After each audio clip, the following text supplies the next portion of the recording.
अस्सलाम वालेकुम। वालेकुम। क्या कहते हैं सर, जीते हुए इलेक्शन हार रहे हैं? सर आप खुद देख रहे हैं, सारी चीज़ें देख रहे हैं आपके सामने। आप हमारे हलके में भी आएँ, एक एक चीज़ आपने नोट की। पहले तो मैं ये कहूँगा कि हमारी एक पार्टी है पाकिस्तान तहरीक इंसाफ, एक जायज़ पार्टी है, कानूनी पार्टी है, किसी इदारे से इसके ऊपर कोई कदगन या कोई इसके ऊपर कोई पाबंदी वगैरह नहीं, लीगल एक पार्टी है। लेकिन इस पार्टी के बावजूद भी हमारे पास जो सैंपल था वो सैंपल हमसे छीन लिया गया है, जिसमें सुप्रीम कोर्ट का फैसला है, वो बड़ी अदालत है, हम उसके बारे में कुछ कह नहीं सकते हैं।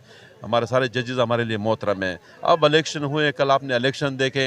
इलेक्शन ये है कि हमने CMS सिस्टम भी लिया था, जिसके ऊपर हमने लाखों रुपए खर्च किए थे, लेकिन पूरा नेटवर्क वो था, मुअत्तल था, ठीक है, सस्पेंड था। हम बड़े मजबूर हो गए, फिर भी हमने इलेक्शन किया। हमारे बाहर से भी लोग आए थे, ओवरसीज़ पाकिस्तानी भी आए थे, उन्होंने भी इसमें ज़्यादातर इंग्लैंड से भी आए थे, ऑस्ट्रेलिया से भी लोग हमें फ़ोन कर रहे थे। और मैंने जो इलेक्शन कल जो हमारे पास फॉर्म मिले 45 और 46 जो फॉर्म वगैरह मुझे मिले, उस फॉर्म के मुताबिक मैंने डबल को भी क्रॉस कर दिया मैंने। मसला अगर मेरे किसी के 5,000 है, मेरे 10,000 हैं। अगर किसी के जो 25,000 है, मेरे 50,000 हैं। तो इस तरह ये है कि मेरे नीचे जो था वो जमात इस्लामी का कैंडिडेट था, जिससे उसके जो डबल मैंने वोट लिए थे, वो मेरे पास आया। उसने बकाया मुझे मुबारकबाद भी दी कि आप मुंतखब भी हो गए। अब ये सुनने में आया कि एक कैंडिडेट जिसके ओनली 5,000 वोट मिले थे, MQM का बंदा, मीडिया पे कुछ चला रहे हैं कि भाई उसको जिता रहे हैं, और हमारा जो वो है रिज़ल्ट अभी तक रुका हुआ है। मैं ये मुतालबा करता हूँ, इलेक्शन कमीशन से भी करता हूँ, सुप्रीम कोर्ट ऑफ पाकिस्तान से भी करता हूँ, सुप्रीम कोर्ट सिंध से भी करता हूँ कि खुदारा इस मुल्क के ऊपर रहम करें, कम से कम जो ना निज़ाम को ठीक होने दें।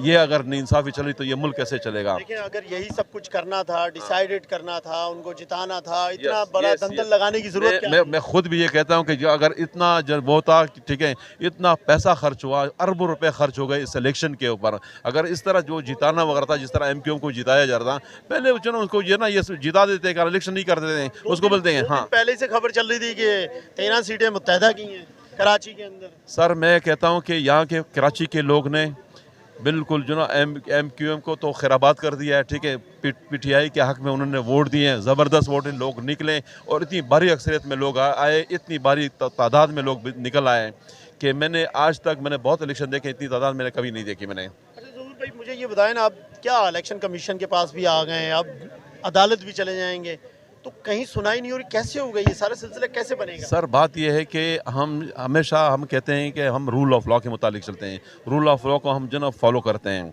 हमारे पास जो वो है चीज़ें हैं, हम वहाँ भी गए, RO के ऑफिस भी गए, उसको भी हमने रिकॉर्ड की, एक पुरअमन एहतजाज हमने रिकॉर्ड किया। फिर इसके बाद हम इलेक्शन कमीशन के पास भी आ गए, यहाँ भी हमने अपना रिकॉर्ड जो ना मैंने अपना जो एहतजाज है रिकॉर्ड कराया।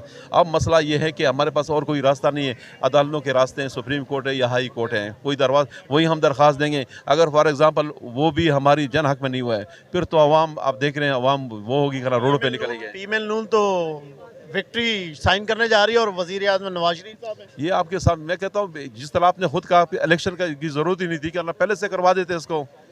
इलेक्शन हुए पहले से जो ना वो जो मीडिया पे आ रहा था कि तकरीबन 150 को क्रॉस कर रही है, मैं आज़ाद उम्मीदवार तो मैं भी लिख चुके हैं कि 3 दिन पहले कि वज़ीर आज़म नवाज सारा। तो मैं तो ये कहता हूँ, ये पैसे क्यों खर्च किए गए, इस मुल्क के साथ ये जुल्म क्यों हो रहा है, ये नाइंसाफ़ी क्यों हो रही है, जब इतने पैसे खर्च किए इसके ऊपर, ठीक है, और इस तरह जो लोगों को लेकर आया जा रहा है। इससे बेहतर ये था कि पहले जो ना इसको लेकर आते और इलेक्शन नहीं कराते। अब क्या कहते हैं, इतनी सारी आवाम जो है इमरान खान के नाम पे निकल आई, उसे वोट भी डाल दिया, सब कुछ मतलब कि आपके हक में सब कुछ कर दिया, आप क्या क्या करेंगे? बात यह है कि मुल्क जो ना ये लूली लंगड़ी हुकूमतें हैं, ये सारी चीज़ें, मुल्क जो ना कभी भी तरक्की नहीं करेगा, ये निज़ाम नहीं ठीक नहीं होगा। अगर जब तक आप फ्री एंड फेयर इलेक्शन नहीं करेंगे, मुंतखब हुकूमत नहीं आएगी, और ऐसी हुकूमत नहीं आएगी जिसको जो ना अवाम मुंतखब करें। तो ये सारी चीज़ें आपके सामने हैं।